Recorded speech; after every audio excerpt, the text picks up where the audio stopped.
building, it starts from water. It starts by the rivers. And so just imagine all the kind of thriving communities that have been here by the Willamette River, by the Columbia River, for just so many thousands of years. And then fast forward to what brings the city that would one day be called Portland. It's also the river. So Portland, where does it get its name? From ports. It's a land of ports. Because there's all these ports along the river that is perfect for shipping. I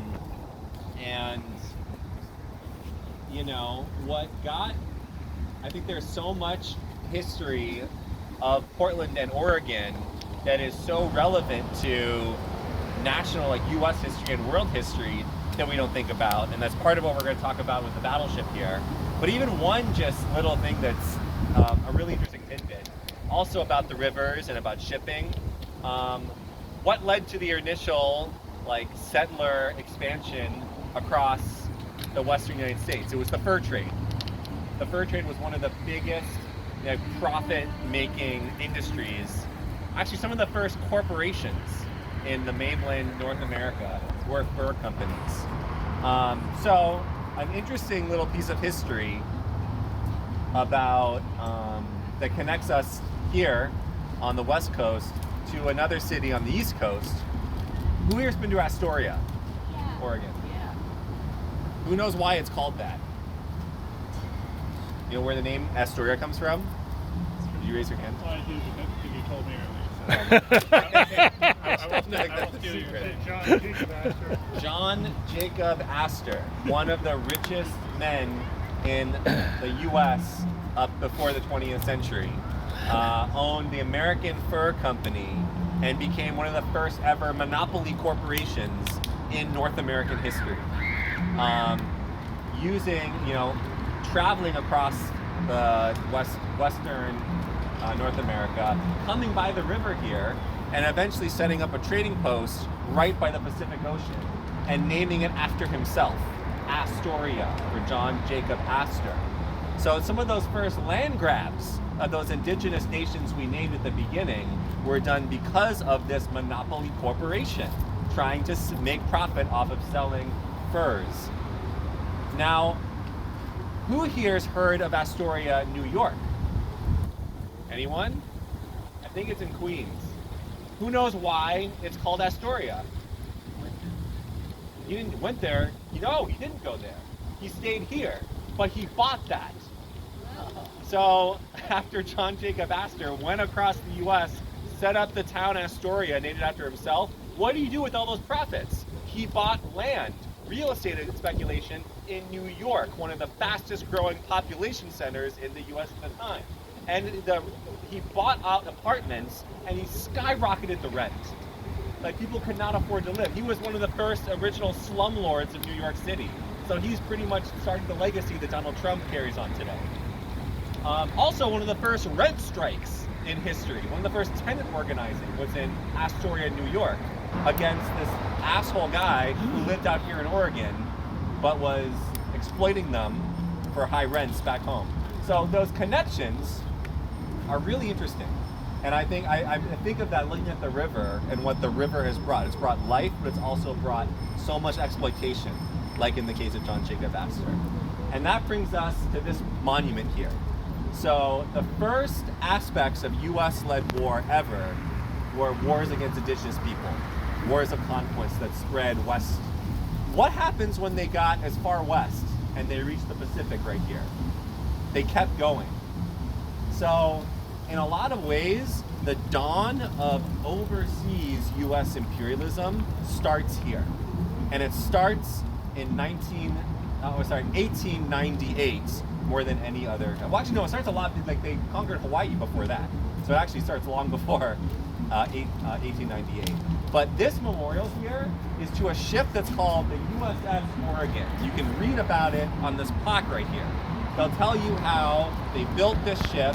It was top of the line, and it joined in the fight against Spain in 1898, the Spanish-American War, where the U.S. fought Spain because they said Spain is being this awful despotic, empire trying to hold on to its colonies Puerto Rico, in Cuba, and the Philippines. So we're going to send the U.S. Navy for the first time on an overseas battle against a foreign power. And we're going to liberate these people. This sounds familiar, right? You know, this is what we heard about in Iraq, in Afghanistan, in Syria.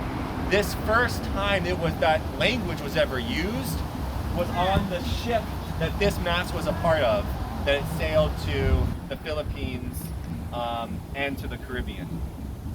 So to ground us a bit on the actual history of the USS Oregon and Oregon's role in overseas imperialism, I'm gonna pass it, I think, first off to Jonah to tell us a bit about Cuba, then Joseph to talk a bit about the Philippines, and then in terms of what can we do now, how are we actually still fighting back against that, I'll bring it home with Herschel after that. So, All right. Jonah, all you. Okay.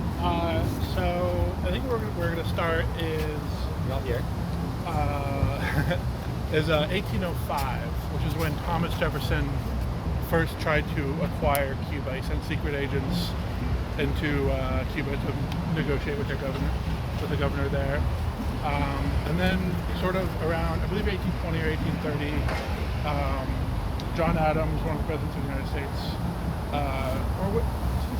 I forget, I apologize. Listen, someone proposed the ripe fruit policy, which was that essentially that Cuba was a fruit that like America deserved. And one thing I always like to bring up about this, it's not just a sort of a kooky fact about the people at the time, is race science, which is like this is like it's ridiculous to count. It's all been completely debunked, but things like eugenics and I forget the name of it, but the study of skull shape and that kind of, and race science.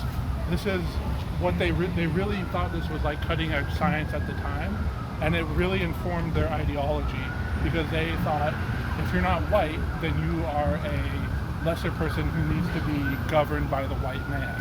And you can read about this ideology in like Rudyard Kipling's The White Man's Burden, and it was everywhere. So this was pervasive, and it's not just something like, oh look, people from the past are so racist, but it's like they were, but also it really informed how they thought. So it's not something that we can dismiss. And then the right fruit policy. There's some quote from the Secretary of State at the time about how there are forces of political gravitation, and people will naturally fall into America's grasp because, again, they deserve it. 1948, 1952, I forget. There's the Ostend Manifesto, where America proposes to buy Cuba from Spain for $120 million, which is quite a large amount. I believe the Louisiana Purchase was $3 million. It's like $4.6 billion in today's money. So then let's see what else. And then I guess some history leading up to the Spanish-American War is most of the sugar in Cuba is going to America. I think 65%, and very very little of it is going to Spain anymore. And even though America is still coveting like a more official ownership of the land, they are already sinking their private interests into the island, fruit and mainly sugar, sugar plantations. So then there's I believe I always forget this. I should know this, but I believe it's the second or third War of Independence. Starts in 1895. That's Maximo Gomez and Jose Marti, and in 1898, America jumps into that because they see it as an opportunity to take over Cuba. The war, it starts off with the USS Maine explosion in the Havana Harbor. I think that it's pretty, I think there's a lot of different theories about what actually happened here. It's been debated. An official American study found that at the time found that it was accidental, but there's pretty strong evidence that it was a false flag used to get Americans to war, because the newspapers were already really calling for America to get into the Spanish-American War. And so the war, it's very quick. It lasts like 4 months. The Spanish are very weak at the time. Most of the people in the war die from disease, not from any sort of battle casualties. And then there's sort of this brief middle period where it's kind of unclear what's going on, but then the Republic of Cuba is established under the Platt Amendment, which states that America has the right to intercede militarily to protect national interests on the island. So it's a neo-colony at this point. They have a nominal democracy, but it's owned by America. The private interests become more pronounced, and there's a lot of different things that happen in between 1900, or the Platt Amendment, which was 1902, and then the Revolution of '59. But some important things to note is there's a American governor of the island for 3 years, from 1903 to 1906, Charles Magoon. So there's an explicit control by America there.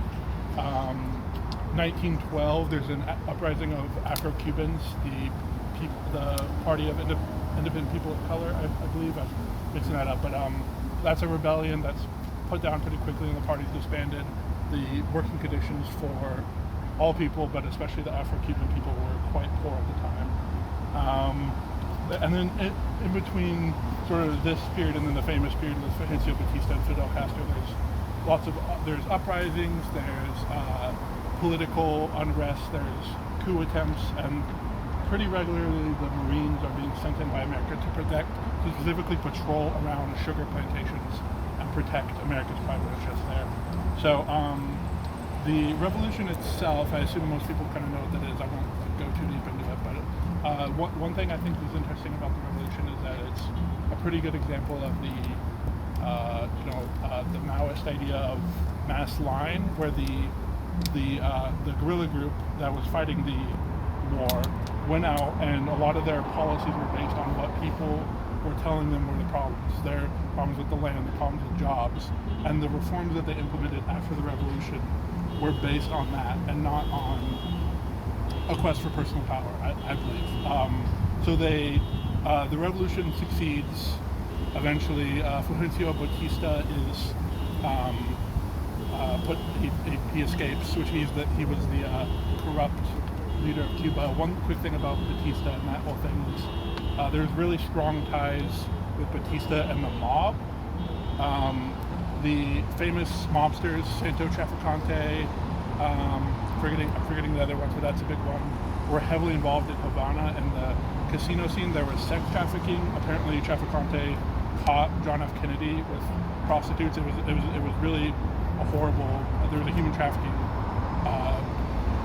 thing going on there. It was terrible, and all the corrupt money was being funneled to the American mobsters, to American private interests, and to a few Cubans at the top. So none of it was going to the people. The conditions were still poor. So after the Revolution of '59, Cuba nationalizes private interests, sugar and fruit and everything, water and everything. There's land reform, there's land redistribution, things that the peasants at the time really wanted. The previous administration, Eisenhower administration, which was in power as this was happening, did want Batista gone, but wanted a more moderate in there, and certainly not outright socialism there. So JFK inherits the Eisenhower plan, which is Operation Mongoose, not Copper. And that includes the plan for the Bay of Pigs, which was obviously a massive failure, but also could have been used as a potential way to go into the island, which is what they wanted. I don't know if they ever felt like they had the right time or what it was exactly. There's a lot of debate about that, but they weren't able to just send the Marines in for whatever reason. The infamous blockade that's still going today is established in 1962 by John F. Kennedy, and that's really what's been going on since then. The blockade has been condemned as illegal and immoral by the UN multiple times, and it continues to cut off basic supplies for the Cuban people. What was I going to say?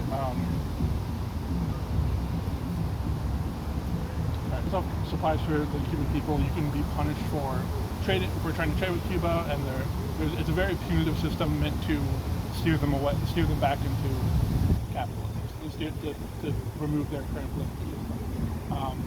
And it's a punitive measure. It's totally unwarranted and unnecessary. And the last thing I'll say is a big issue with Cuba recently has been their inclusion on the list of the state sponsors of terrorism list, which is ludicrous. You should look more into that. America is actually the one who sponsors the terrorism there. Let me pull up his name real quick. They were allied with this guy, and he was an explicit CIA agent.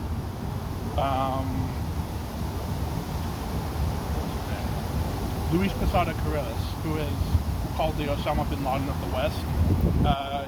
He openly boasted about planting bombs in a Havana hotel, and he was the mastermind of the infamous 1976 attack on a civilian Cuban airplane that killed 73 people. This guy was not.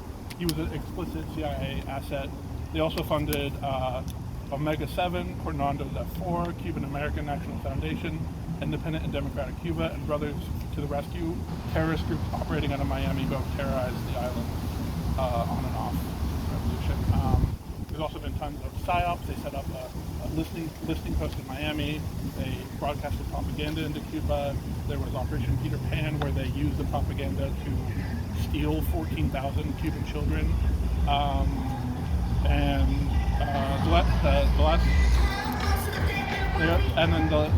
They also attempted to kill Fidel Castro something like 619 times, I believe, and there was really ridiculous ones like trying to line his shoes with thallium salts so his beard would fall out, and he would lose all of his power, like his power, because the beard is like very symbolic, and the same thing like putting LSD in his studio so he would come off as crazy to the Cuban people. And then, like, as a part of the attempts to actually like kill him, there was a poisoned scuba suit, poisoned pen, poisoned cigar, or the exploding cigar. Exploding cigar is my favorite. Yeah, exploding cigar. Poisoned scuba suit is my favorite because it doesn't make a poison. I don't know. My next little band. So yeah, America has the history here is America's always coveted Cuba. Even when they became less reliant on the sugar, and sugar could come from other places. And I should mention that Cuba was the #1 supplier of sugar after the Haitian Revolution curtailed their sugar production. But even after that, it's always been important to America for strategic reasons. I didn't go over the Cuban Missile Crisis, where Cuba kind of got screwed on that, to be honest, because it's a whole thing. But yeah, that's a pretty okay history, I think. Yeah, good job.